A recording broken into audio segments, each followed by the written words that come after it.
Alhamdulillah, alhamdulillahilladzi arsala rasulahu bil huda wa dinil haqq yudhhirahu 'alad dini kullih wa kafa billahi syahida. Rabbi shrah li sadri wa yassir li amri wahlul 'uqdatam min lisani yafqahu qawli. Baik, kami dari kelompok 8 akan memaparkan materi tentang Computer Based Information System.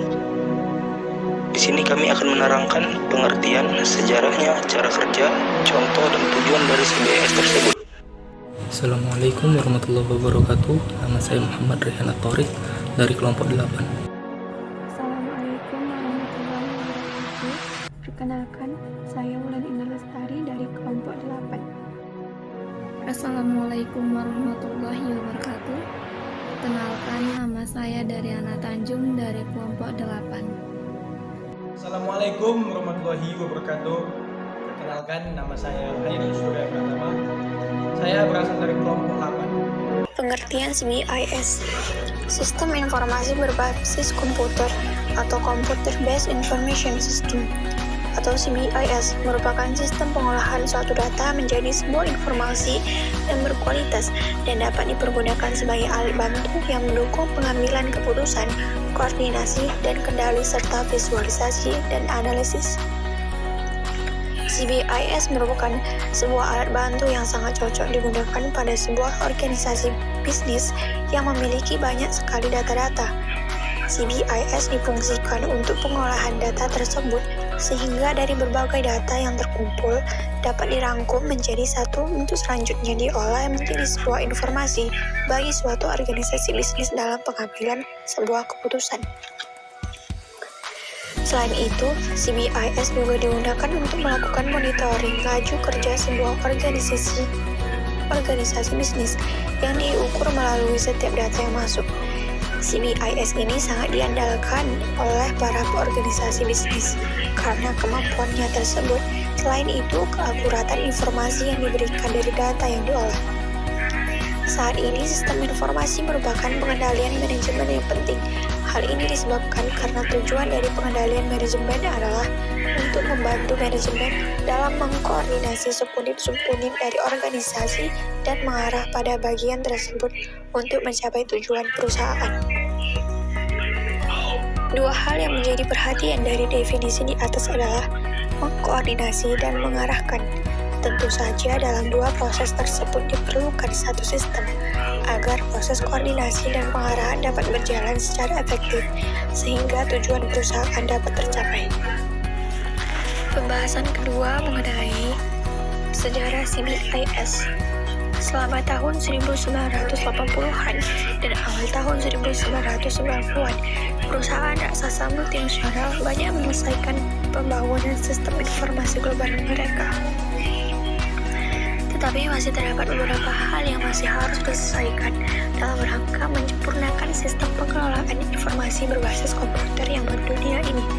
Pada tahun 2000-an, kurang lebih dari 2070 perusahaan multinasional akan didorong untuk memperbaiki aplikasi sistem informasi dan bentukan arsitektur sistem ini. Sistem yang mulanya dirancang untuk mendukung operasi yang tersentralisasi ataupun tidak tersentralisasi akan ditingkatkan untuk memampukan perusahaan induk dan cabangnya beroperasi sebagai sebuah koordinat suatu sistem yang terintegrasi. Adapun hal yang perlu ditingkatkan dan diintegrasikan secara utuh dalam pematangan sistem informasi dunia adalah peranan sistem informasi berbasis komputer atau CBIS. Manfaat CBIS.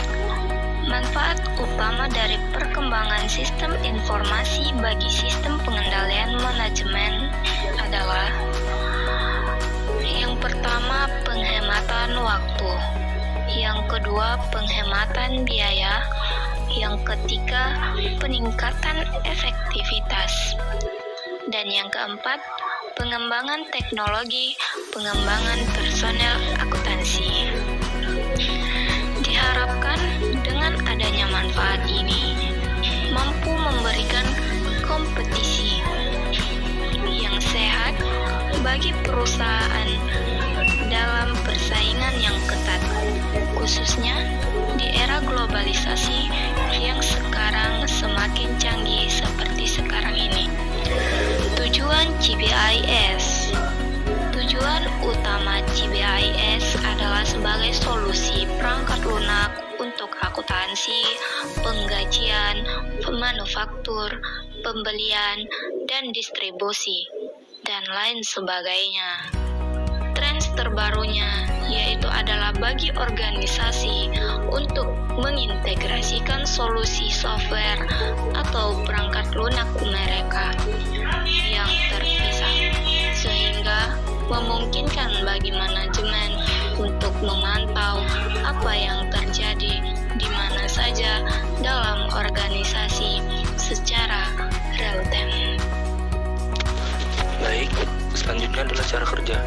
Cara kerja CBIS ini adalah adanya perangkat keras yang memungkinkan semuanya terjadi.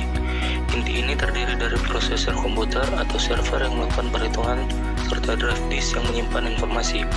Komponen lainnya termasuk monitor, printer, dan perangkat input atau masukan seperti keyboard dan mouse. Semua ini tidak ada gunanya tanpa perangkat lunak yang tepat. Terlepas dari sistem operasi intinya, CBIS bekerja dengan mengandalkan solusi perangkat lunak yang canggih dan terintegrasi yang memiliki kemampuan untuk mengelola seluruh bisnis. Elemen pada CBIS. Yang pertama adalah data. Data merupakan kenyataan yang menggambarkan sesuatu kejadian dan merupakan kesatuan nyata yang nantinya akan digunakan sebagai bahan dasar suatu informasi. Yang kedua, informasi. Informasi merupakan hasil dari pengolahan data menjadi bentuk yang lebih berguna bagi penerimanya, serta menggambarkan suatu kejadian-kejadian nyata dan dapat digunakan sebagai alat bantu untuk pengambilan suatu keputusan. Yang ketiga, sistem informasi. Sistem informasi merupakan sistem pembangkit informasi dengan integrasi yang dimiliki antar subsistemnya. Sistem informasi akan mampu menyediakan informasi yang berkualitas, tepat, cepat, dan akurat sebagai dengan manajemen yang membutuhkannya. Yang keempat, berbasis komputer. Sistem informasi berbasis komputer mengandung arti bahwa komputer memainkan peranan penting dalam sebuah sistem informasi. Secara teori, penerapan sebuah sistem informasi memang tidak harus menggunakan komputer dalam kegiatannya. Contoh dari aplikasi atau sistem informasi CBIS. Sistem informasi manajemen atau SIM adalah sekelompok atau sekumpulan proses di mana data dapat diolah, dianalisis, dan ditampilkan supaya data tersebut menjadi berguna untuk kebutuhan pengambilan suatu keputusan. Sistem ini merupakan alat yang sangat berguna untuk menunjang dan mengendalikan operasi perusahaan. Sistem informasi manajemen ini terdiri dari hardware maupun software yang berfungsi sebagai dasar operasi suatu organisasi. Seiring perkembangan teknologi, manajemen telah terintegrasi secara sistematis dan otomatis menggunakan program dan perangkat komputer, baik yang berbasis website maupun desktop. Dengan adanya sistem ini, diharapkan sebuah perusahaan dapat mengantisipasi dan memahami peluang ekonomis sistem informasi dalam menerapkan teknologi informasi baru. Fungsi sistem informasi manajemen SIM diterapkan dalam suatu organisasi karena beberapa fungsi utamanya seperti 1. Dapat meningkatkan produktivitas kerja serta menghemat biaya operasional dalam organisasi. 2. Membantu pihak manajemen untuk membuat perencanaan, pengawasan, pengarahan serta pendelegasian pekerjaan untuk semua anggota tim melalui hubungan satu komando atau koordinasi. 3. Meningkatkan efisiensi dan efektivitas data yang tersaji secara real time dan akurat. 4. Sistem informasi manajemen yang baik juga akan meningkatkan sumber daya manusia menjadi lebih berkualitas karena sistem kerja menjadi terkoordinir dan sistematis. Kesimpulan dari materi kami adalah Kehadiran teknologi sistem komputer sangat dibutuhkan oleh para pemimpin dalam suatu organisasi atau perusahaan untuk pengambilan keputusan yang dapat dipertanggungjawabkan.